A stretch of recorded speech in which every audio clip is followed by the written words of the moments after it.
Let's take a look at some info and charts on Polkadot, or DOT for Brave New Coin.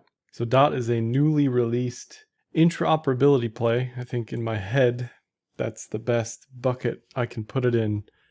Now, like any good crypto website, it says it can do everything better than everybody else, right? It slices, it dices. Reminds me of Tezos, it reminds me of Solana, it reminds me of all of these proof of stake validator networks. Now, that isn't to say that DOT may be the big winner at the end of the day, right? Neon lights, marquee, you can see it now. I'm not going to be that guy who's like, Polkadot's going nowhere, who cares, right? I don't know. I don't even feel comfortable talking about the fundamentals of Polkadot because it's so, to me, convoluted and difficult to understand. It's beyond my smooth brain capabilities, okay? So I like to look at the data because I can look at the same data on all these chains. If it's proof of stake, you want to see total percent of network being staked, the inflation, the rewards for proof of stake, how they vary from place to place, how many validators, are those validators centralized or decentralized? Are they geographically separated? Are they on Amazon Web Services? Are most of them exchanges? Is there a governance issue brewing? Like on EOS, for example, most of those are exchanges in China, right? Like this is an issue for proof of stake. And collectively, in the back of everybody's mind should be what's going to happen with when ETH goes proof of stake. You know, these are all problems that need to be thought about ahead of time because ETH is going to be the biggest network that's going to be pure proof of stake eventually. We don't know exactly when, but eventually. And we're going to see all these issues and problems arise that we're seeing on every other proof of stake validator type network. So just keep that in mind. That's why it's important for me to look at this stuff like at the 10,000 foot view. What is this network proof of stake? Cool. Validators? Cool. You know, I can understand that. It's difficult for me to understand. I mean, look at this wiki, right?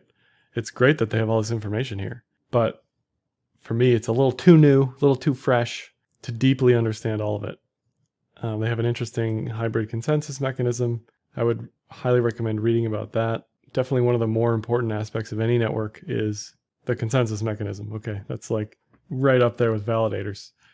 They also have a treasury, and I like to look at the blogs of these projects because they're pretty good at not just PR stuff, but generally what are they doing and why. Again, interoperability is big here.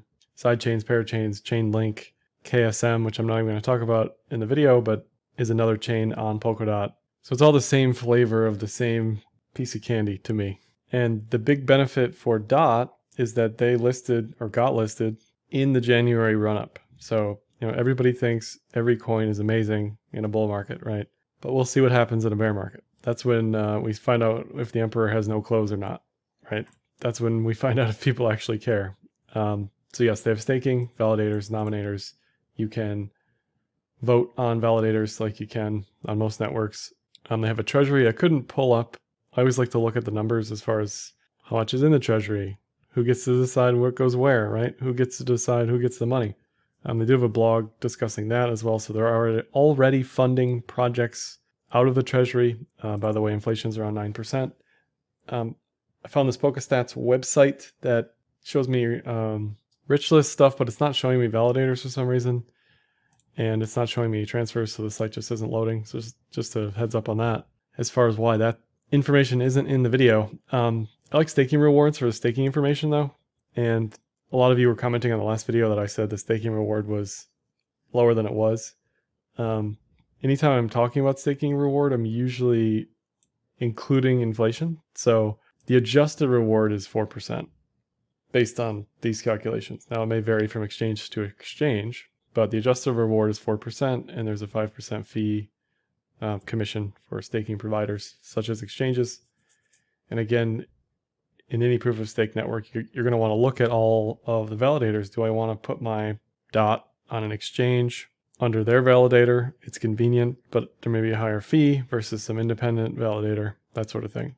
So yes, the reward is whatever, 13, 18%, depending on which site you're looking at.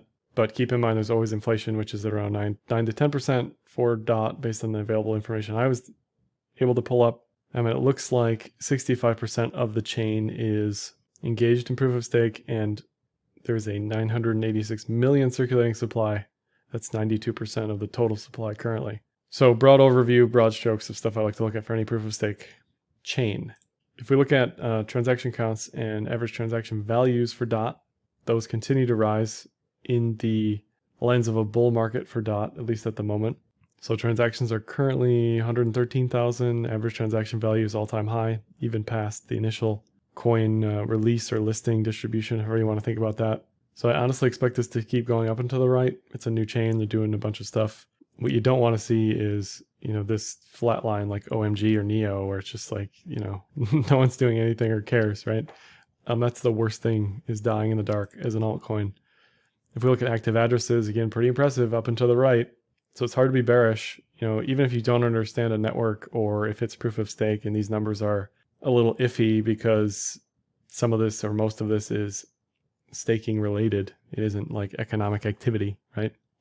It's just hard to be bearish seeing stuff like this. NVT is an inverse metric of economic utility, and we're seeing increased economic utility.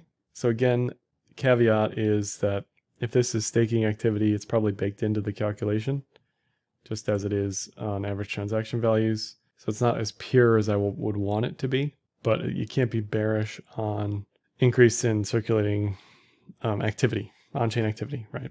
So I may not know exactly what DOT is under the hood, but based on the on-chain activity, it looks decent. Polkadot price, Google Trends, worldwide past year is back sort of at highs. So there's definitely still rumblings of bullish winds blowing for DOT on the fundamental side of things. If we look at the price chart, this is the 12-hour Kraken.USD. Now leading into January, right, they had favorable everything, really. They had this scoopy cup thing. They had inverted head and shoulders. They were above both the 50 and the 200 on the 12-hour. Lots of volume here, lots of distribution, accumulation type volume. And then January happened, and it's just a whole new world for DOT, right? So it's hard to know, was this DOT being amazing, or was this just right place, right time? Everything is bullish, right? So on the way down, supports are at 30 based on the monthly pivot and 200 period moving average. Support at 16 to 18 VPVR, 8 to 10 VPVR. Now, I don't expect those to just crumble down. That's just a heads up, right? Where was the previous consolidations at those places? The price action at this level doesn't look like anything much. I mean, just a ranging mess up here, really. Still above the 200, so I guess you could say it's still relatively bullish, but it may have been too soon for DOT in the near term, and now things are cooling off, getting distributed a little bit. I can't, it's not a buy for me because trend-wise, it doesn't look like anything special. On the 12-hour, there's a very different type of trend call from, it's above the cloud, it's above the TK lines. TK lines are bullish to it's in the cloud, it's breaking lows, that sort of thing. If I was trading this on the 12-hour, I'd be watching for a bullish TK cross with price above the cloud. Because right now, again, this is a neutral kind of as you can get. It's just sideways up, but also at risk of bearishness. And this is unlikely to go bearish unless all of DeFi is bearish, all of alts are bearish. So long as alts are bullish, a rising tide raises all alts, and DOT is definitely one of those. Certainly behaved exactly like everything else in November, December, January, February. So really this has less of a mind of its own and just is part of the rest of the market. .BTC, 12-hour, testing the 200 period moving average, testing the cloud again. So if I'm waiting to long this, if it's breaking highs, basically. Potential head and shoulders reversal, potential volume support test here at 55,000 sats. The next support down is at 28,000 sats. Volumes peeled way off on both the USD and BTC charts. Definitely higher, at least on Kraken, higher than it was pre-January, but down from January at the moment. So that's important to keep in mind as well. Pretty clear correlation between volume and bull trends in general in crypto. So if volume is flat, you typically see this bleeding, right? As you did here.